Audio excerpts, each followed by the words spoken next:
देखो, अब है ना, एक बार हम लोग गुडविल वाला चैप्टर सबको क्लियर था।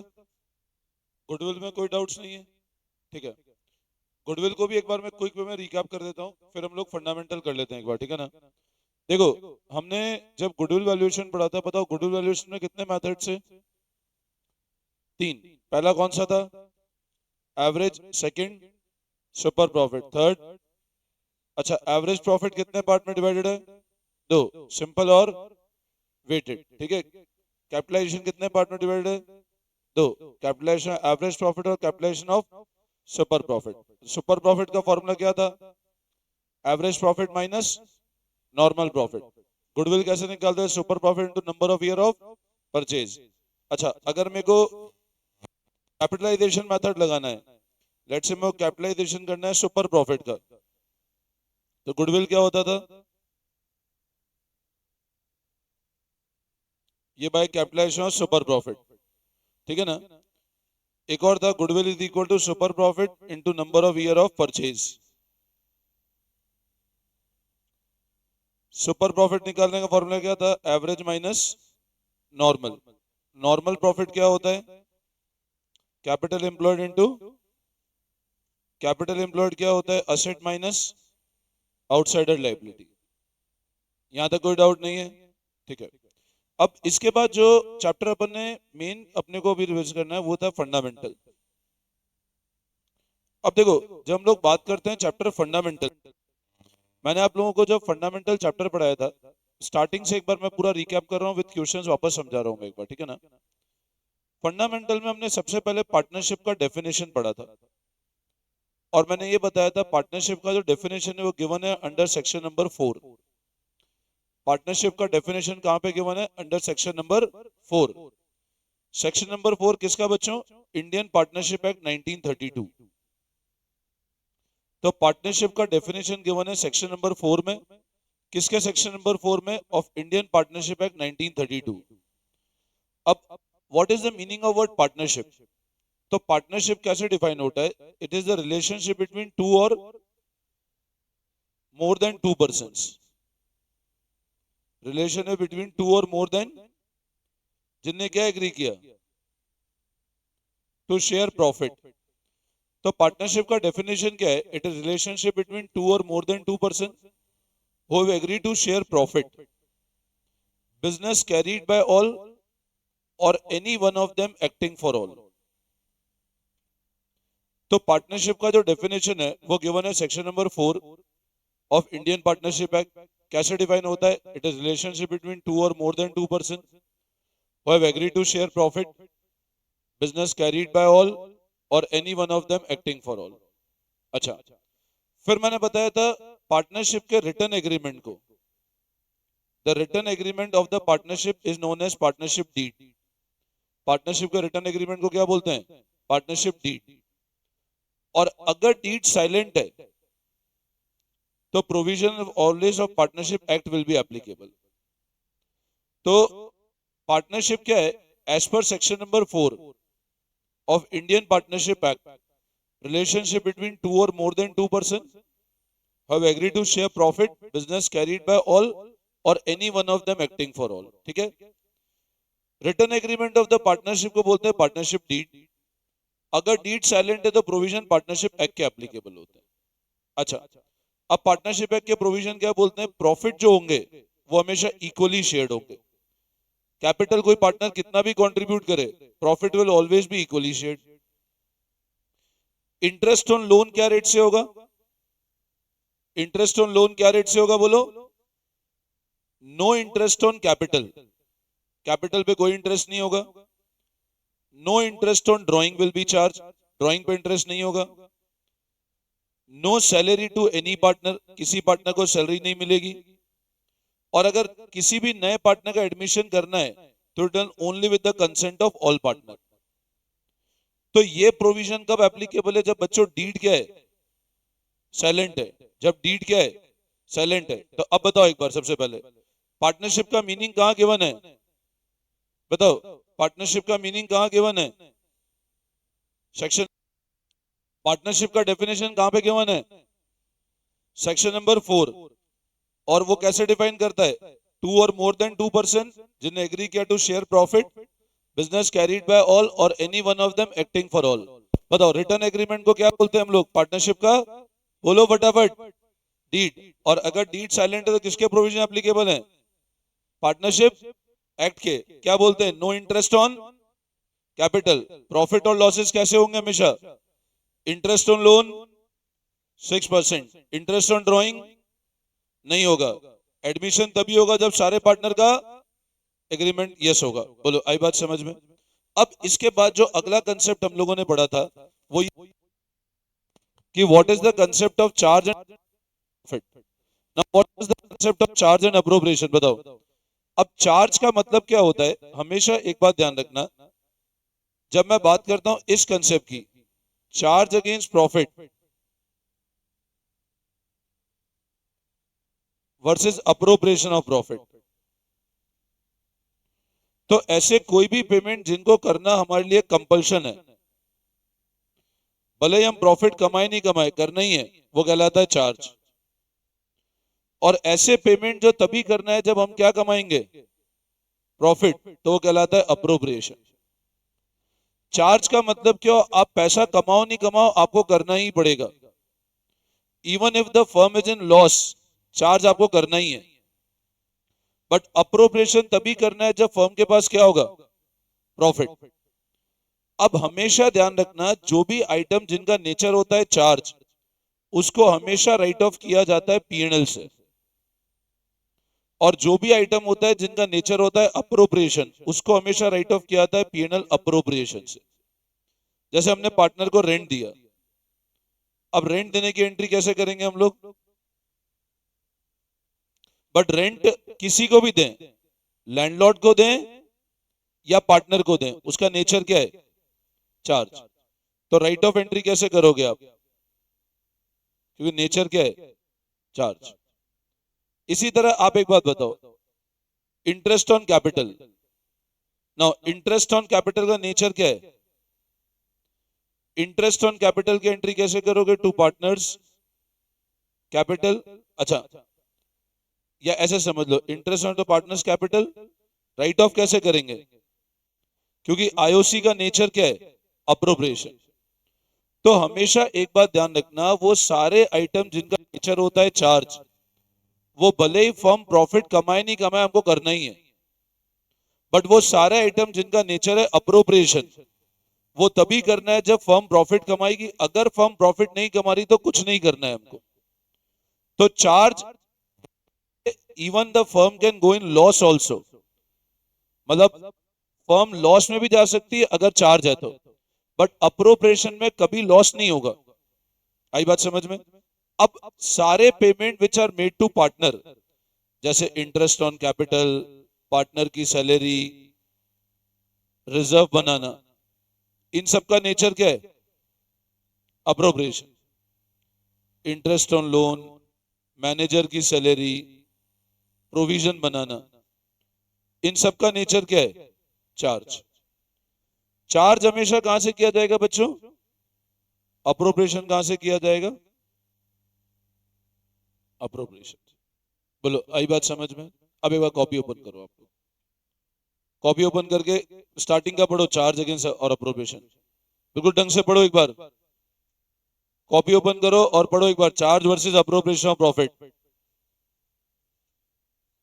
चार्ज है, मैनेजर कमीशन चार्ज, क्योंकि मैनेजर एम्प्लॉय है ना, इसलिए चार्ज है वो।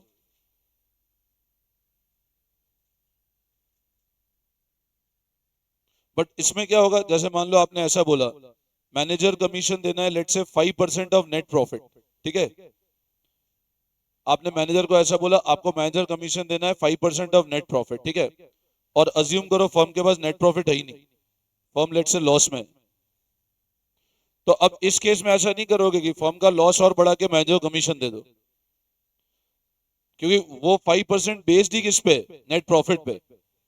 अब अगर प्रॉफिट ही नहीं है तो कमीशन देने की जरूरत ही नहीं है अपने को। फिर ऐसा नहीं करेंगे कि अपन लॉस को और बढ़ा दें और कमीशन दे, वो नहीं होगा फिर। बाकी by default manager commission is a charge against profit. पढ़ो एक बार फटाफट, जितने कंसेप्ट पढ़ा है पूरे अच्छे से पढ़ो सारे।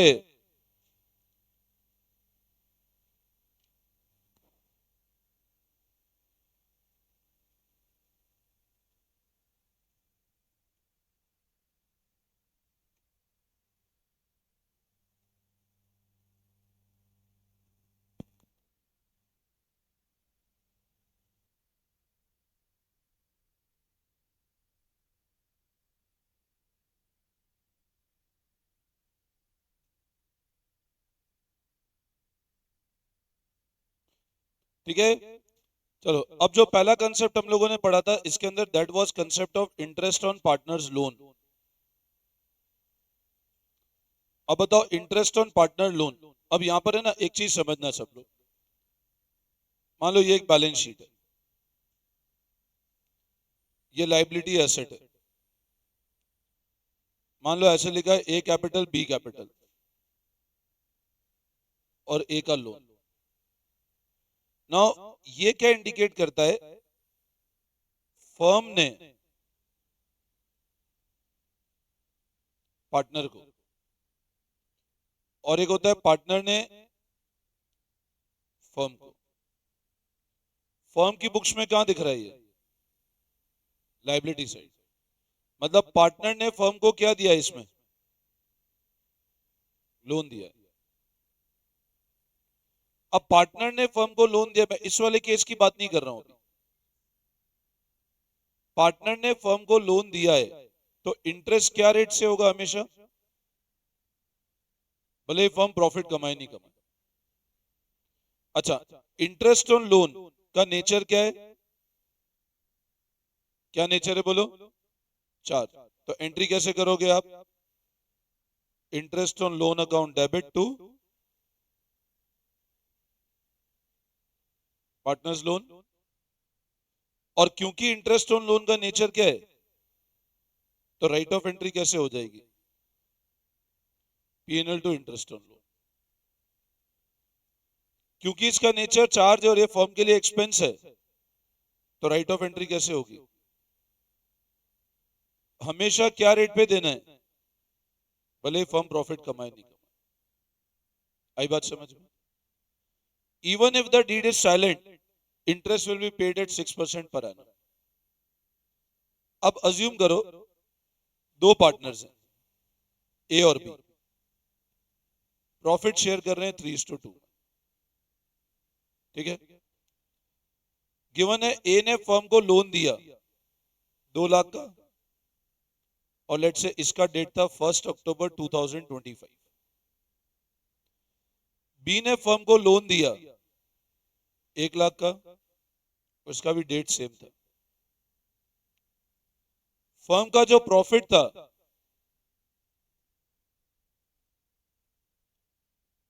लेट से वो था 20,000। अब बताओ ए और बी दो पार्टनर्स हैं, 3:2 का रेशियो है। ए का लोन 2 लाख है, बी का लोन 1 लाख है। प्रॉफिट इंटरेस्ट ऑन लोन के पहले 20,000 रुपए का है। और आपको एंट्री पास करनी फॉर ईयर एंडिंग 31 मार्च 2026। अब बताओ क्या करोगे? सबसे पहले बताओ, बताओ इंटरेस्ट ऑन लोन दोगे कि नहीं दोगे? लोन पे इंटरेस्ट देंगे कि नहीं देंगे? देंगे। अच्छा, कितना होगा बताओ? ए पे कितना होगा? 2 लाख का कितने टाइम के लिए? ठीक है, 12,000। और ये आता है कितना? बी का कितना होगा? 1 लाख का कितना आता है? तो टोटल इंटरेस्ट कितना आया? बोलो, इसमें कोई डाउट? अब आपका टोटल इंटरेस्ट ऑन लोन जो आ रहा है वो आ रहा है 9,000 रुपए। ये क्लियर है? Now what is your profit before interest in loan? 20,000 रुपए। तो अब आप बताओ प्रॉफिट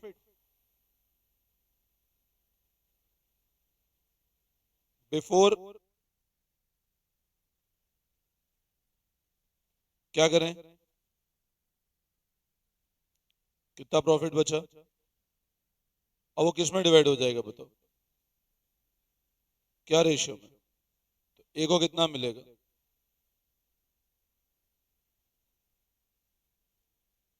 और बी का ये हो जाएगा। ये समझ में आता है केस? कोई डाउट? ठीक है। अब अगर मान प्रॉफिट 2,000 होता, मान लो प्रॉफिट बिफोर इंटरेस्ट कितना होता? 2,000। अब कितना इंटरेस्ट ऑन लोन देते बताओ? वापस 9 देते। तो अपन इंटरेस्ट कितना देंगे, कितने का लॉस आ रहा है फर्म में। अब बताओ लॉस बुक करेंगे कि नहीं करेंगे, भले ही फर्म लॉस में देना ही पड़ेगा। लॉस बुक किया 7,000, ए और बी।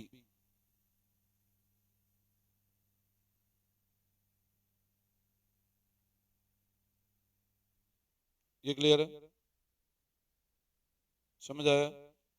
अच्छा, केस 3, मान लो फर्म ऑलरेडी लॉस चल रहा है 5,000 का, फर्म में ऑलरेडी एग्जिस्टिंग लॉस है 5,000। अब बताओ कितना इंटरेस्ट है, क्या करें, लॉस बढ़ेगा, कितना लॉस हो जाएगा बताओ, टोटल लॉस कितना हो गया, ए को कितना मिलेगा और बी का, चलो समझ में आता है, कोई डाउट, सब क्लियर है। तो this is a concept of interest on loan. अब ये जो लॉस है ये किस रेशियो में डिवाइड हो जाएगा, पार्टनर्स के profit sharing ratio.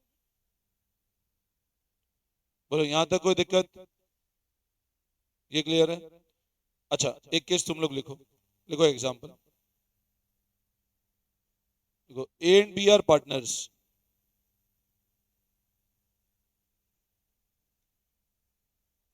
Sharing profit 2:1।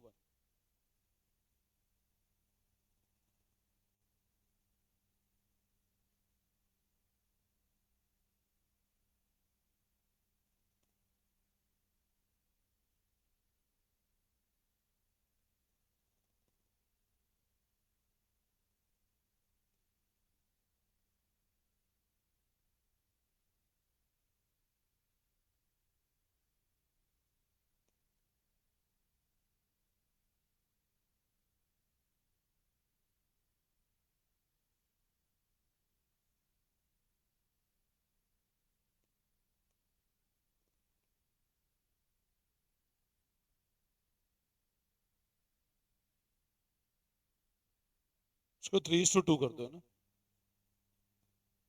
इसको रेशियो को 3:2 कर देना। चलो एक बार करो, इसको ट्राई करो।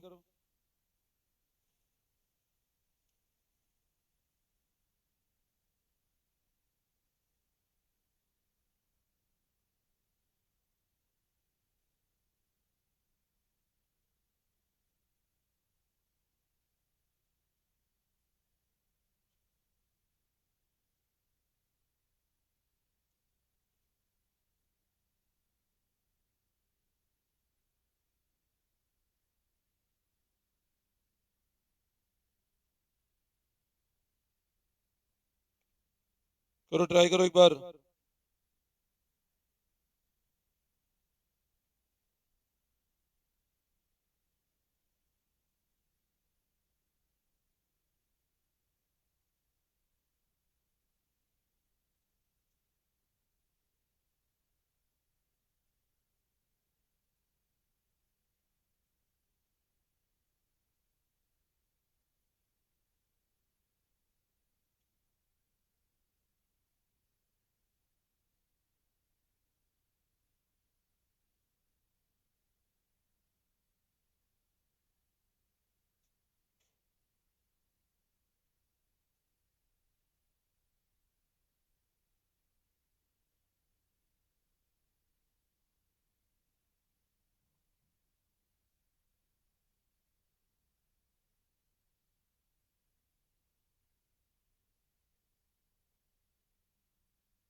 हुआ क्या, अब लॉस ऑलरेडी कितना है,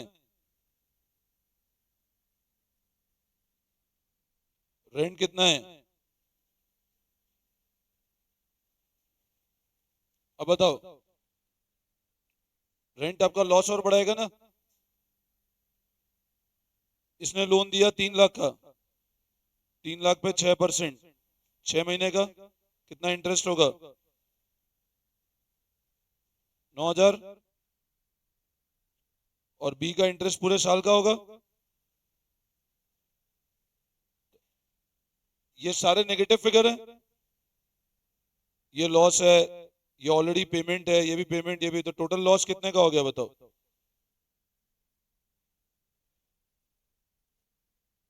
1,71,000 आ रहा है, तो बताओ ए को कितना होगा?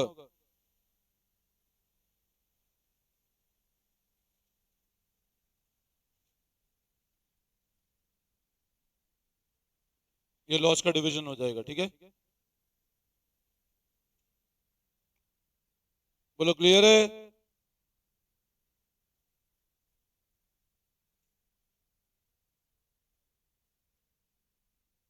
समझ में आया? ये लॉस का दोनों पार्टनर्स में डिवीजन हो गया है ना। बोलो इंटरेस्ट और लोन में कोई डाउट? अच्छा, एंट्री भी करनी है तो कैसे करेंगे?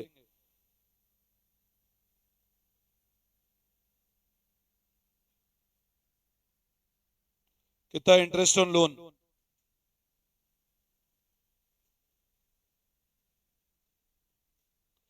9,000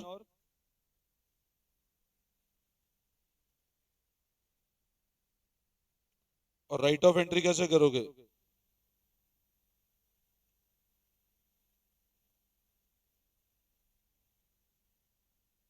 ये एंट्री नंबर 1, ये एंट्री नंबर 2।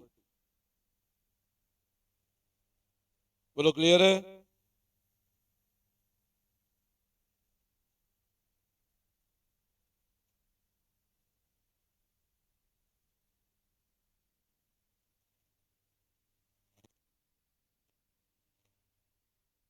समझ में आया? ठीक है, अब अगला जो कंसेप्ट है वो मैं डिस्कस किया था, types of partners capital account. अब कैपिटल अकाउंट के अंदर मैंने आपको बताया था 2 तरह के कैपिटल अकाउंट पार्टनर मेंटेन करते हैं। एक होता है फिक्स, एक होता है फ्लक्चुएटिंग। फिक्स वापस 2 तरह का होता है, और ये एक ही तरह का होता है। कौन सा? कैपिटल। तो पार्टनर्स के कैपिटल अकाउंट 2 पार्ट में डिवाइड है, one is fix, second is fluctuating. Fix वापस 2 तरह का, कैपिटल और करंट, और फ्लक्चुएटिंग एक ही तरह, कौन सा? कैपिटल। अब क्या होता है, जब भी कैपिटल अकाउंट का सिस्टम होता है फिक्स, और जब भी कैपिटल का सिस्टम होता है फ्लक्चुएटिंग, हमेशा ध्यान रखना इस केस में सारी एंट्री किसके थ्रू पास ऑन करनी है? इस केस में ये वाला कैपिटल क्या रहता है हमेशा, एंड डज नॉट चेंज, ये चेंज नहीं होता। और ये वाला कैपिटल क्या होता है रेगुलर बेसिस पे चेंज होता है। तो अगर कैपिटल का सिस्टम फिक्स है तो all entries are pass through current account, और अगर फ्लक्चुएटिंग है, अब जैसे एग्जांपल देखो, मान लो पार्टनर की सैलरी फिक्स है, तो एंट्री कैसे करेंगे? करंट। और फ्लक्चुएटिंग है, ये तो फिक्स में, और ये किस में? और राइट ऑफ एंट्री कैसे करेंगे?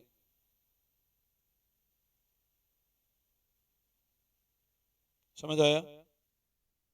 इसी तरह आईओसी है,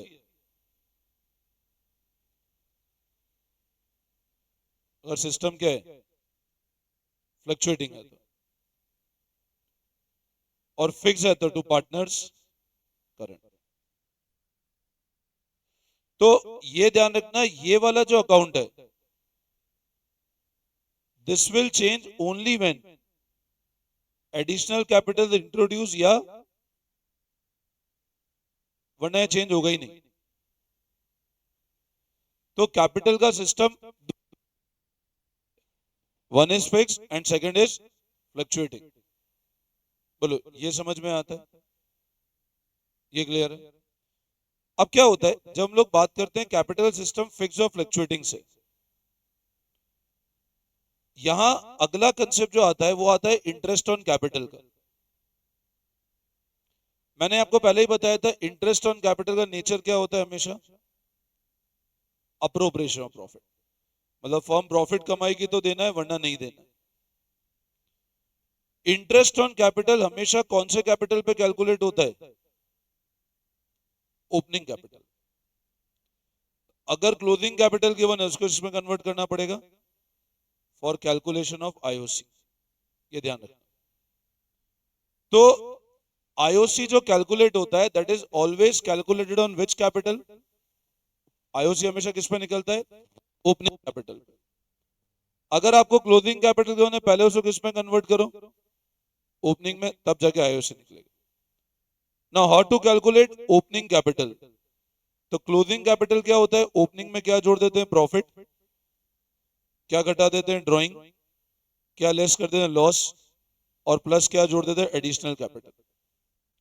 तो ओपनिंग कैपिटल क्या होगा? Closing minus profit plus drawing plus loss. ये ओपनिंग कैपिटल निकालने का तरीका होता है। तो जब भी इंटरेस्ट ऑन कैपिटल निकालोगे वो हमेशा कौन से कैपिटल पे कैलकुलेट होगा? ओपनिंग कैपिटल पे। अब एक एग्जांपल लिखते हैं, लिखो आप एग्जांपल। कैलकुलेट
ये बैलेंस शीट ड्रॉ करो। कैपिटल ए का 2 लाख, बी का 1 lakh, general reserve 20,000, creditor 2 lakh, fix asset 3 lakh, A का ड्रॉइंग 40,000, बी का ड्रॉइंग 20,000, कैश 1,60,000।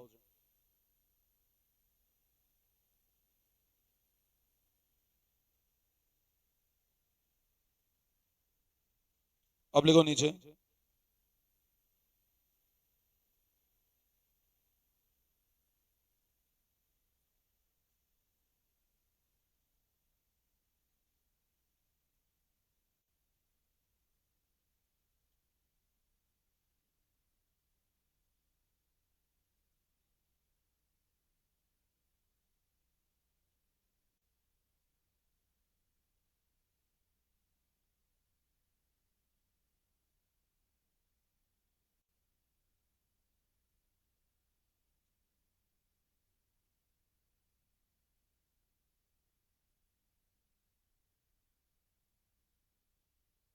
लिखो फटाफट। Profit earn during the 45,000, out of which 20,000 transfer to reserve. A का ड्रॉइंग 90,000 था, बी का ड्रॉइंग 25,000 था। आपको इंटरेस्ट ऑन कैपिटल निकालना है, करो एक बार फटाफट।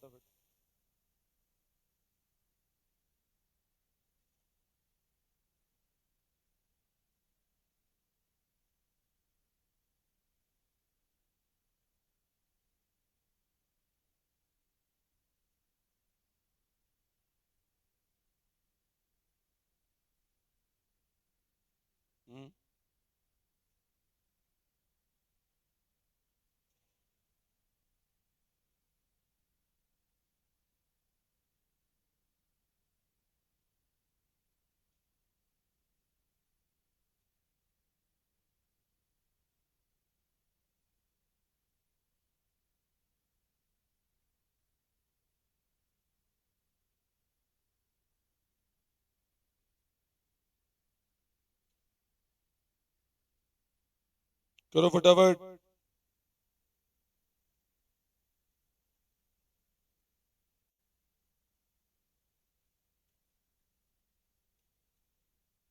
ओपनिंग कैपिटल निकालो एक बार।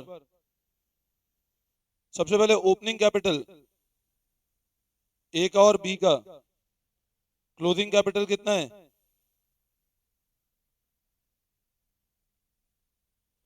अब इसमें क्या जोड़ दोगे बताओ? 20,000 रिजर्व में डाले, प्रॉफिट कमाए कितने थे? अब 45 में 20,000 रिजर्व गए, मतलब पार्टनर्स में कितने डिवाइड हुए? 25,000। तो क्या करें उसको?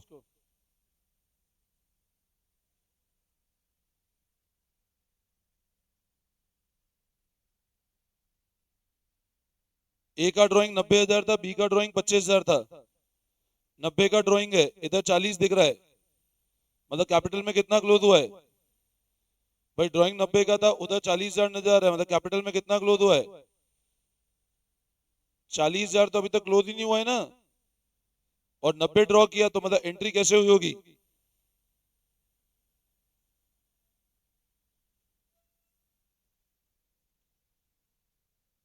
और फिर ये एंट्री कितने की हुई होगी? तभी तो आपको 40,000 उधर नजर आ रहा है। तो क्या करोगे? ऐड कितना? और इधर बी के अंदर 20 का ड्राइंग है, 25,000 रुपए ड्राइंग है और 20 बैलेंस शीट, मतलब कितना ऐड करोगे? ये ओपनिंग कैपिटल आ जाएगा।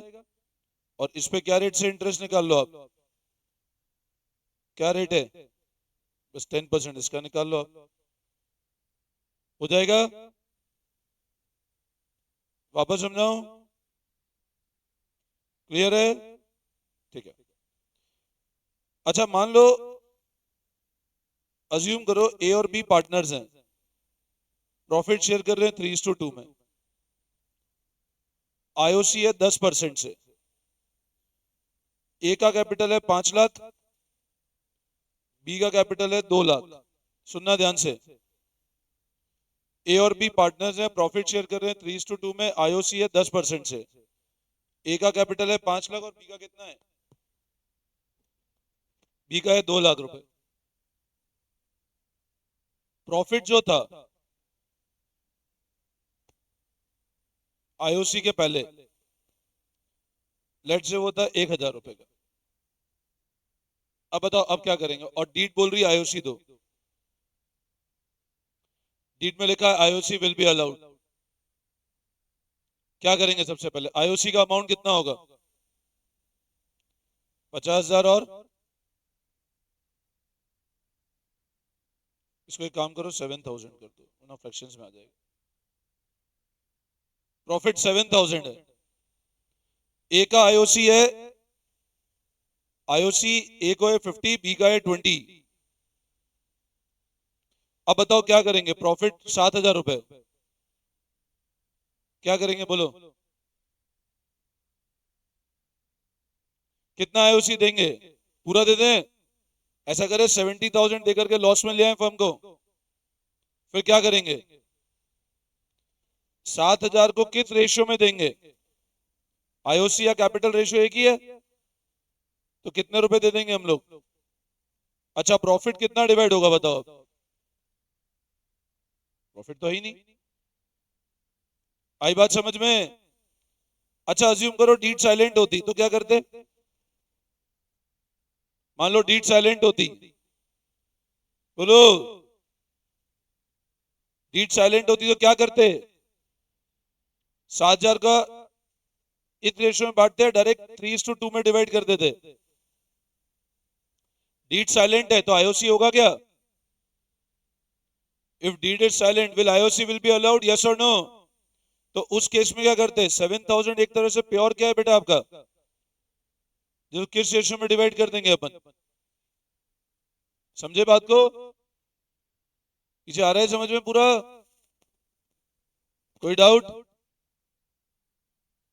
अगर डीड साइलेंट है तो आईओसी होगा ही नहीं, तो ये नहीं मिलेगा।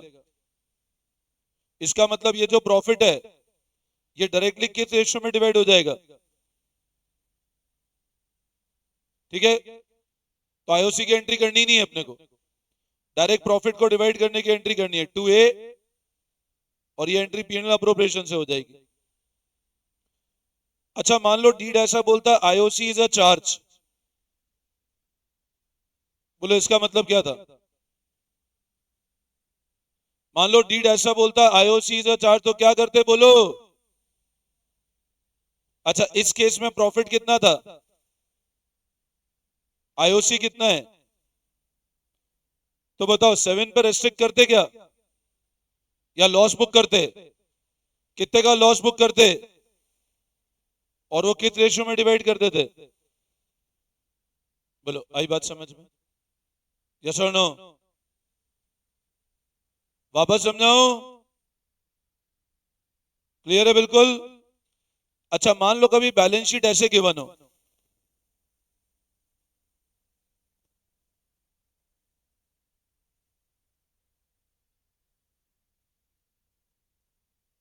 इधर लिखा है ए का करंट,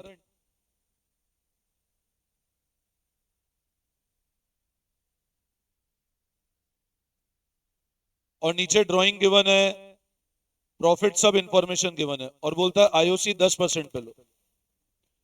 अब मेरे को बताओ अगर ऐसे बैलेंस शीट है, इसका मतलब बोलो कैपिटल का सिस्टम क्या है? फिक्स की फ्लक्चुएटिंग। इसका मतलब बोलो कैपिटल का सिस्टम क्या है? बोलो फिक्स।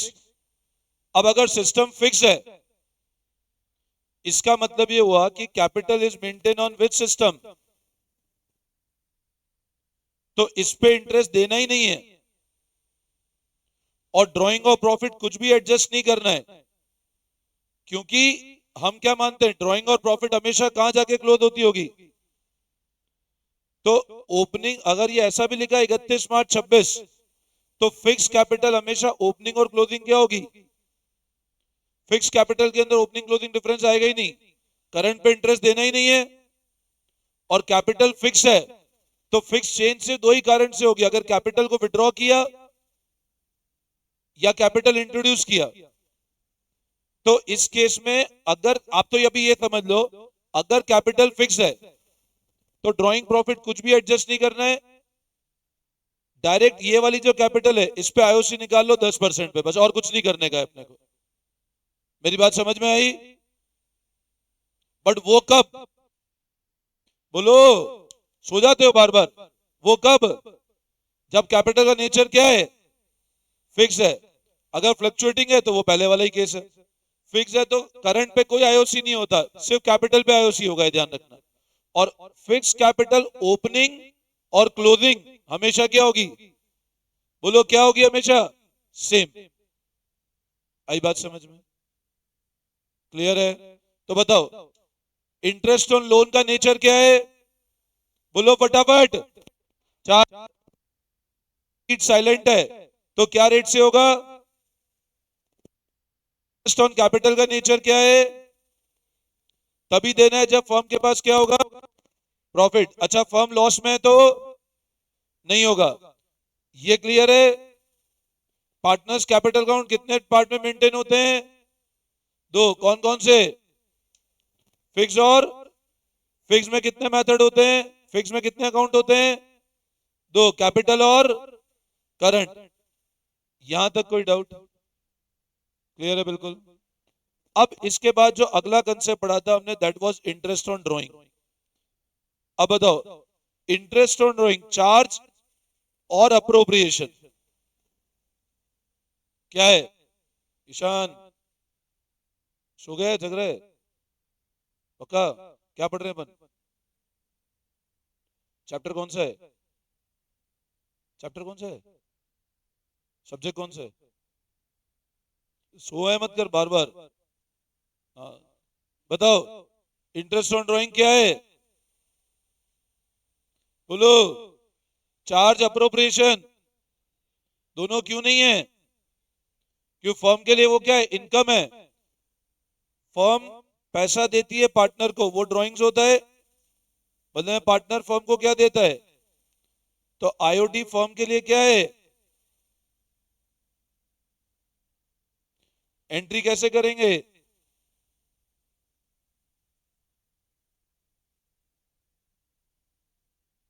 और आईओडी को क्लोज करने की एंट्री। अब आईओडी का जो कैलकुलेशन है वो दो पार्ट पे डिपेंड करेगा। एक तो हम कैसे कर सकते हैं और एक कैसे कर सकते हैं। ये मेथड तभी एप्लीकेबल, पैटर्न और अमाउंट दोनों क्या है, सेम है। अब इस केस में फॉर्मूला क्या होता है, total drawing into rate, and what is this average period?